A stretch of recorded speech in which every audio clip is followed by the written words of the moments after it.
वंझरुणीर मार पाखे जाई नियम करी रेलु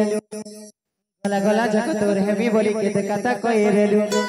हे मुई राजपुर जाई फिरला बेले केंता पासरी गलु हे मुई टीपी गुगा जाई फिरला बेले केंता बोली गलु ची ची ची रे पंकजनी ची रे पंकजनी ची सम्बलपुरी तो केंता बाजबा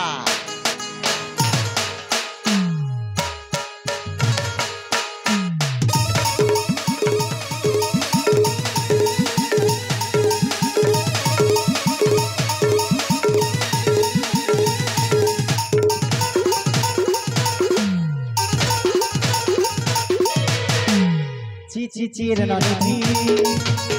ची रे नानी ची रे नानी ची रे नानी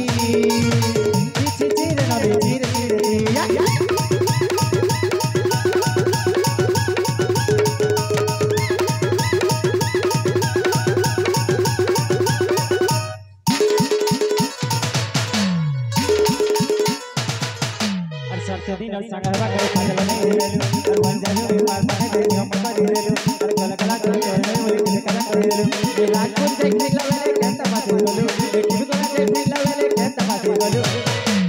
हे मुई राजपुर जाई फिरला वेले केंता पासे गलु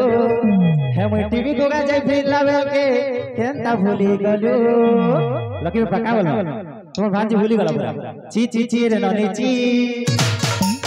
रे नानी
धन्यवाद क्या बात है।